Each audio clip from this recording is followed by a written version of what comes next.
সজীব ওয়াজেদ জয়ের নামে যুক্তরাষ্ট্রের সুরম্য ৬০০ কোটি টাকার বাড়ির তথ্য পেয়েও তদন্ত করতে অনীহা দুদকের। জানাবো ক্ষমতাসীনদের তোপে বাংলাদেশের বিচার বিভাগ চাপের মুখে, যেভাবে খালেদা জিয়ার বিরুদ্ধে রায় দেওয়া হয়।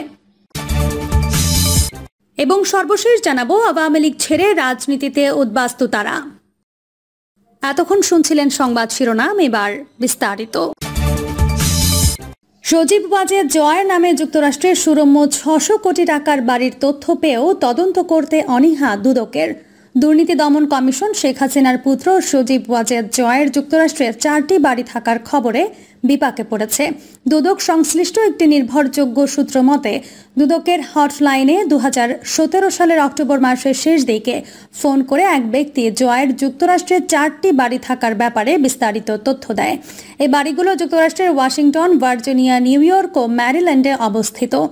এর মধ্যে ম্যারিল্যান্ডের পোটোম্যাকের বাড়িটি কিছুদিন আগে কেনা হয়েছে, যার মূল্য ৬০০ কোটি টাকারও বেশি।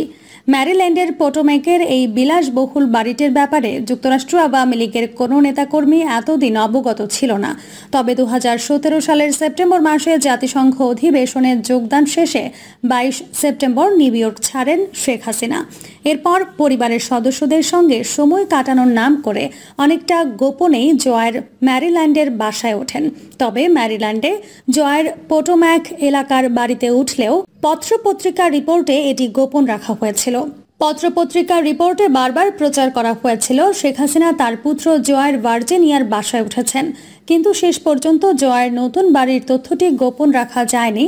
কারণ সে সময় ২৫ সেপ্টেম্বর শেখ হাসিনা হঠাৎ করে অসুস্থ হয়ে পড়লে ম্যারিল্যান্ডে জয়ের নতুন বাড়ির খবরটি কেউ কেউ জেনে যায়। এরপরে এই ব্যাপারটি কয়েকটি পত্রিকার সংবাদ প্রচার করে। স্থানীয় সূত্রগুলো জানায়, যুক্তরাষ্ট্রের ম্যারিল্যান্ড রাজ্যের পোটোম্যাক সবচেয়ে দামি এবং বিলাসবহুল এলাকা হিসেবে পরিচিত। সাধারণত এই এলাকায় দেশটির বিলিনিয়ররা বসবাস করেন। বিশাল এলাকা নিয়ে এই এলাকার প্রতিটি বাড়ির ছবির এই বাড়িটির মতোই বিলাসবহুল।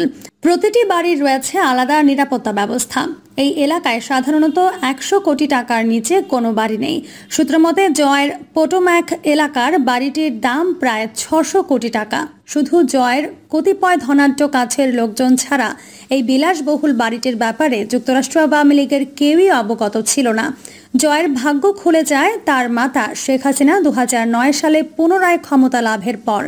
দেশের বিভিন্ন ব্যাংক, বিমা, সরকারি আর্থিক প্রতিষ্ঠানগুলো একের পর এক লুটের শিকার হতে থাকে। বিশ্বস্ত সূত্র মতে উপরোক্ত লুটপাটের অর্থেই জয় পোটোম্যাকের এই বিলাসবহুল বাড়িটি সর্বশেষে কেনেন। প্রাথমিক গোয়েন্দা তদন্তে এই তথ্য বের হলেও দুদক এই ব্যাপারে আজ পর্যন্ত আনুষ্ঠানিক কোনো তদন্ত বা পদক্ষেপ নেয়নি। ক্ষমতাসীনদের তোপে বাংলাদেশের বিচার বিভাগ চাপের মুখে, যেভাবে খালেদা জিয়ার বিরুদ্ধে রায় দেওয়া হয়। বাংলাদেশের বিচার বিভাগ এতটাই চাপের মুখে, এটা বিশ্বাস করা কঠিন যে সাবেক প্রধানমন্ত্রী ও বিরোধী দলীয় নেতা বেগম খালেদা জিয়াকে দেয়া ৫ বছরের কারাদণ্ড প্রকৃত কিনা। বিচারকরা দৌড়ের ওপর আছেন, কারণ প্রধানমন্ত্রী শেখ হাসিনা কথিত মতে তাদের ওপর অসন্তুষ্ট। একজন বিচারক বিদেশে গেছেন, কিন্তু তিনি আর নাও ফিরতে পারেন, কারণ বলা হয়ে থাকে তিনি প্রধানমন্ত্রীর সুনজরে নেই। এটা বোধগম্য যে যদি তিনি কখনো ঢাকায় ফেরেন তাহলে তার বিরুদ্ধে কিছু একটা ব্যবস্থা নেওয়া হতে পারে বলে তার শঙ্কা আছে। সত্যি বলতে কি, সমগ্র বিচার বিভাগ বিদ্যমান পরিস্থিতি থেকে নিজেদের বাঁচানোর চেষ্টা করছে।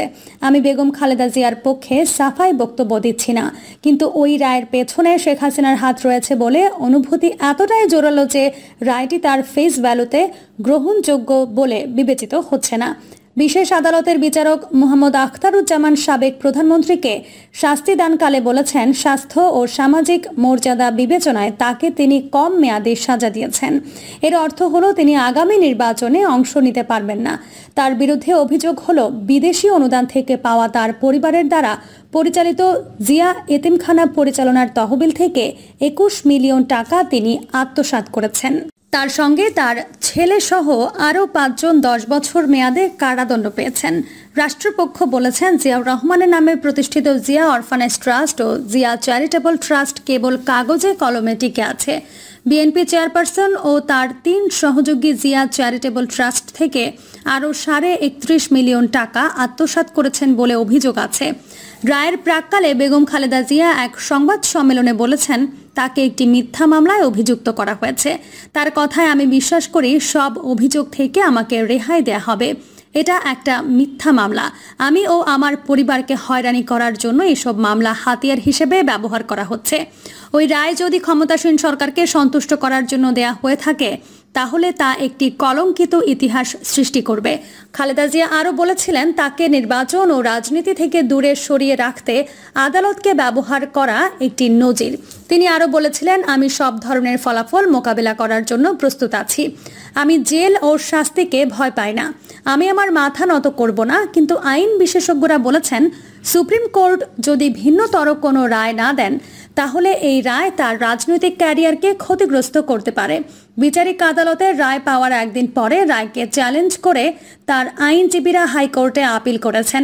1223 পৃষ্ঠার আপিল আবেদনে তার আইনজীবী আব্দুর রেজ্জাক খান খালেদা জিয়া কেন মুক্তি পাবেন তার সপক্ষে 25টি যুক্তি দেখিয়েছেন।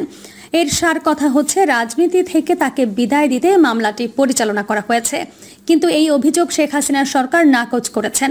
আদালতের কর্মকর্তারা বলেছেন, 2 সদস্যের হাইকোর্ট বেঞ্চে এই আপিলের শুনানি চলতি সপ্তাহের শেষে শুরু হতে পারে। বেগম খালেদা জিয়ার বিরুদ্ধে এই মামলাটি হলো তার বিরুদ্ধে দায়ের করা 1 ডজন দুর্নীতি মামলার অন্যতম। বেগম জিয়া গত 1 দশক ধরে প্রধানমন্ত্রী শেখ হাসিনার রাজনৈতিক প্রতিদ্বন্দ্বী। এসব অভিযোগের প্রেক্ষাপটে 2014 সালে তিনি ইতিমধ্যে একটি সাধারণ নির্বাচন বয়কট করেছেন, আর সেটা তখন বিরাট প্রতিবাদের মুখে পড়েছিল। কিন্তু বেগম জিয়া এবারে নির্বাচনে প্রার্থী হতে পারেন।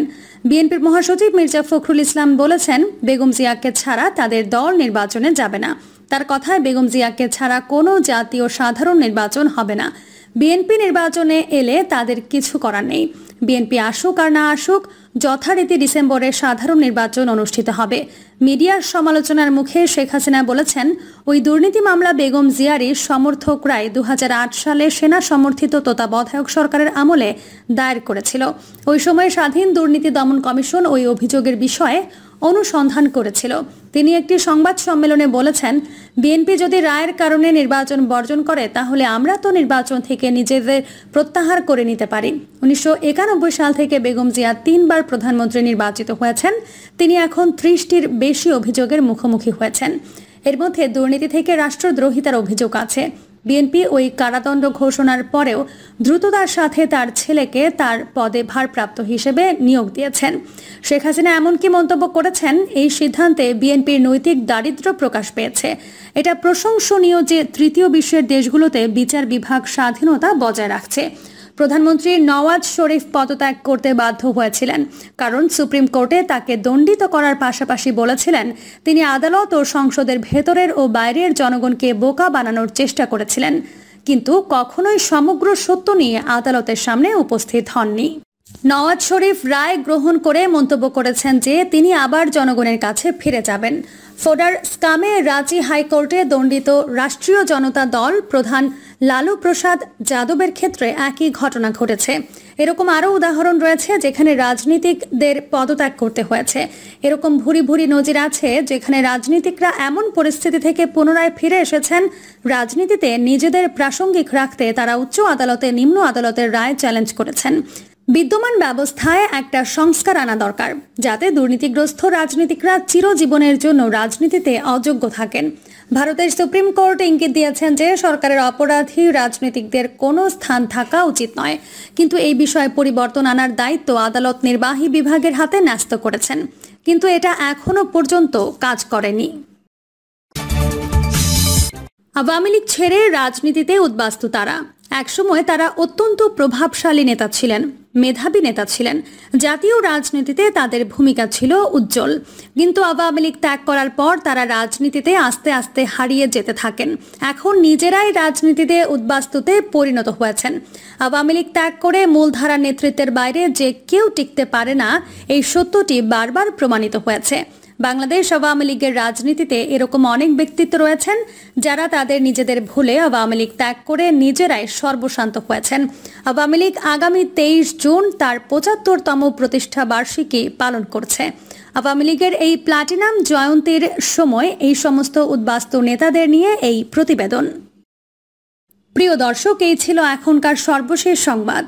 আপডেট সব সংবাদ পেতে চ্যানেলটি সাবস্ক্রাইব করে বেল আইকনটি ক্লিক করে রাখুন।